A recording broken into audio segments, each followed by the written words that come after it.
ഇന്ന് തന്നെ ഡൗൺലോഡ് ചെയ്യൂ. കാണൂ നിങ്ങളുടെ ഫേവറേറ്റ് ഷോസ്. ഞാനൊന്ന് കാണുന്നില്ല, എന്താ തെറ്റ്? കാണാൻ പറ്റില്ലെന്ന് പറഞ്ഞില്ലേ, ഇറങ്ങിപ്പോടാ. എന്നാ പിന്നെ കണ്ടിട്ടേ പോകുന്നുള്ളൂ.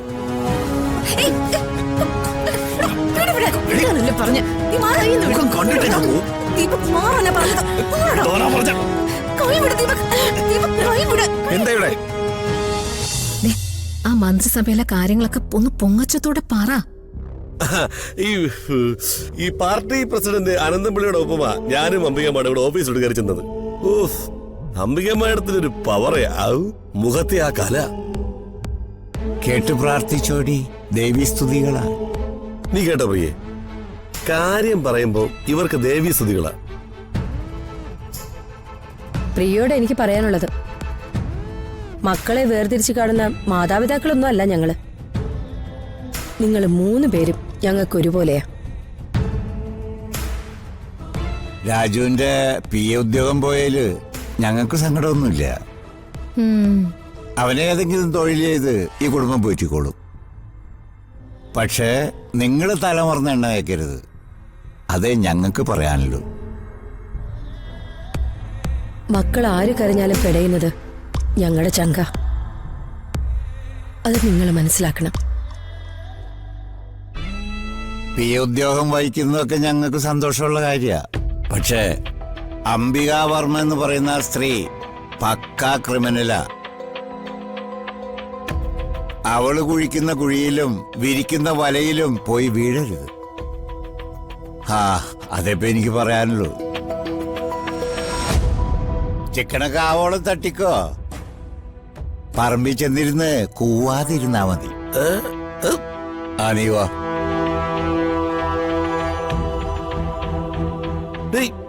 അതെനിക്കിട്ടൊന്നും വെച്ചതല്ലേ. ജേട്ടൻ കഴിക്കും.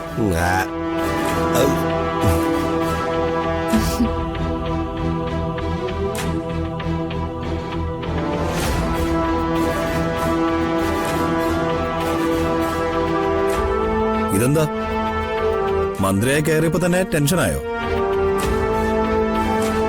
മന്ത്രി ആയതുകൊണ്ടൊന്നും അല്ലടാ, അവിടെ ടെൻഷനൊന്നുമില്ല. പിന്നെന്താ പ്രശ്നം? അമ്മയുടെ മകനല്ലേ നിക്കുന്നേ, പറയേ. എടാ, എനിക്ക് വലിയ സംശയമുണ്ട്. ആ ഹോം നേഴ്സും ഋതികയുമായിട്ട് എന്തോ അടുപ്പമുള്ള പോലെ. അവര് വല്ല പരിചയക്കാരുമായിരിക്കും. അതിനിപ്പോ നമുക്കെന്താ? ആ ഡോക്ടർ ഹോം നേഴ്സിന്റെ പ്രൊഫൈൽ അമ്മയ്ക്ക് അയച്ചു തന്നല്ലേ, പിന്നെന്താ? എടാ, ഫേക്ക് പ്രൊഫൈല് കാണിച്ച് ആ ഡോക്ടർ നമ്മളെ പറ്റിച്ചതാണോ? അതിലെനിക്കൊരു ഡൗട്ടുണ്ട്. അങ്ങനെയാണെങ്കിൽ ആ സംശയം ഞാനിപ്പോ തീർത്തു തരാം. അത് അറിഞ്ഞിട്ട് തന്നെ കാര്യം.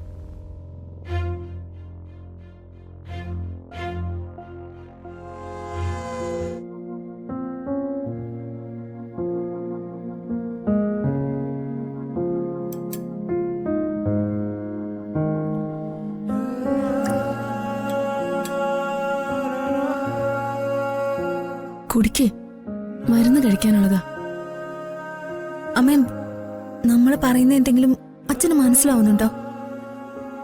ഇല്ല മോളെ, ലക്ഷണം കണ്ടിട്ട് ഒന്നും മനസ്സിലാവുന്നില്ലെന്ന് തോന്നുന്നു. അച്ഛാ, അച്ഛാ, അച്ഛന് എന്നെ മനസ്സിലാവുന്നുണ്ടോ? അച്ഛനും കേൾവിക്കുറവും പറ്റിയിട്ടുണ്ടെന്നാ തോന്നുന്നു.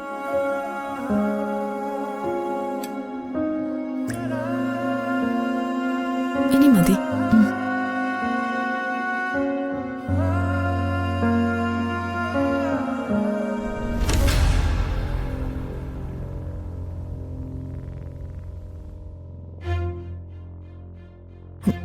ബോറം കേറി വന്നു.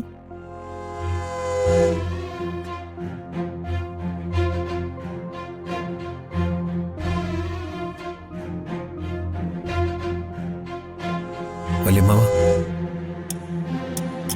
കാര്യം വല്യമ്മാവൻ ബെൽറ്റിനും ശീമക്കൊന്ന കമ്പിനും വരെ എന്നെ അടിച്ചിട്ടുണ്ട്. എന്നാലും വല്യമ്മാവൻ എനിക്ക് ജീവനാ. വല്യമ്മാവന്റെ ഈ ഒടിച്ചു മടങ്ങിയുള്ള കിടപ്പ് കാണുമ്പോ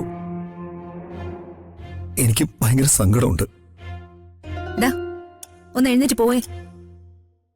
അച്ഛനെ ശല്യപ്പെടുത്താൻ പറ്റില്ല. സുഖമില്ലാതെ കിടക്കുന്ന ആളാ. അതിന് ഞാൻ വല്യമാനെ ഉപദ്രവിക്കാൻ വന്നതല്ലല്ലോ. ഇതിന്റെ വല്യമാവനല്ലേ. എനിക്ക് കുട്ടിക്കാലത്ത് ഈച്ചമുട്ടയെ വാങ്ങി തന്നത് ഈ വല്യമാവന. നിനക്ക് ഈച്ചമിഠായും പൂച്ചമിഠായും ബിസ്ക്കറ്റും ഒക്കെ വാങ്ങിച്ചു തന്നിട്ടുണ്ടാവും. അതൊന്നും ഇപ്പൊ ഇവിടെ വിളമ്പണ്ട. നീ ഒന്ന് എഴുന്നേറ്റ് പോയേ. എന്താ കുഞ്ഞെ ഇത്ര ദേഷ്യം? ഞാനും വല്യമാനൊരു അനന്തരവനല്ലേ. അച്ഛ സുഖമില്ലാതെ കിടക്കുക. അതാ തന്നെ ഞാൻ ഉന്തിത്തള്ളി പുറത്താക്കാത്തത്. മര്യാദയ്ക്ക് ഇറങ്ങിപ്പോ. അയ്യോ, വഴക്കൊന്നും വേണ്ട, ഞാൻ പോയേക്കാം.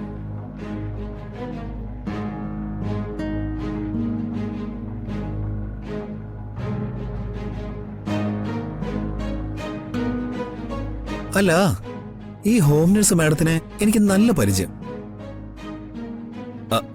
മുഖം ഒന്ന് കാണട്ടെ മാഡം. ഇത് പേഷ്യന്റ് കിടക്കുന്ന റൂമാ.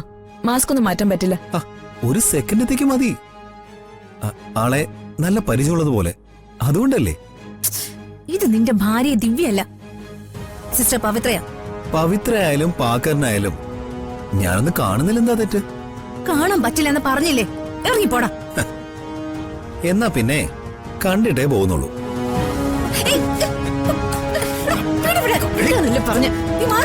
കണ്ടിട്ടേ ഞാൻ പോവും.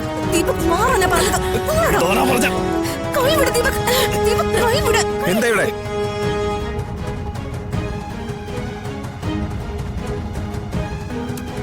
ഇയാളെന്താ മാളത്തിന്ന് വരുന്നേ? ഞാൻ മാളത്തിന്നല്ലടാ, പാതാളത്തിന്ന്. ഇളകിയ കണ്ണാടിയുടെ സ്ക്രൂ ഒന്ന് ടൈറ്റ് ചെയ്യാൻ വന്നത്. അല്ല, നീ എന്താ ഇതിനകത്ത്? ഇവന് ഹോം നഴ്സിന്റെ മുഖം കാണണോന്ന്. ചെറിയ ഇവൻ സിസ്റ്ററുടെ കൈക്ക് കയറി പിടിച്ചു. എന്ത്? ഏട്ടനെ നോക്കാൻ വന്ന സിസ്റ്ററുടെ കൈ കയറി പിടിച്ചെന്നോ? തെമ്മാഴത്തിനെ കാണിക്കുന്നോടാ നീ.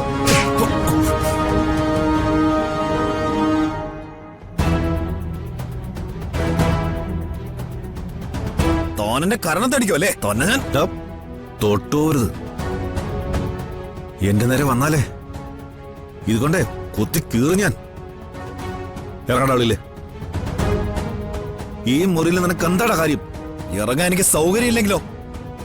ഇറങ്ങി പോടാ.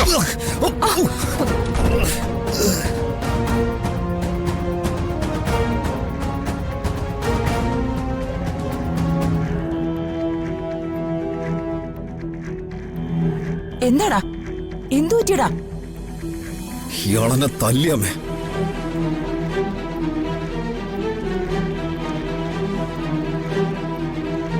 എടാ, നീ അത്രക്കായോടാ? എന്റെ കൊച്ചിനെ നീ തൊടുവോടാ? നിന്നെ ഞാൻ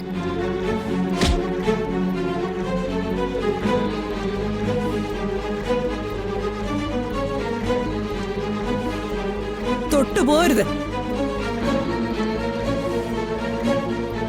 എന്റെ ഭർത്താവിനെ തൊട്ട പിന്നെ നിങ്ങളുടെ കൈ ഞാൻ വെട്ടിയെടുക്കും. മനസ്സിലായോ? ഞാൻ ആരാണെന്നേ നിനക്കൊന്നും അറിയില്ല.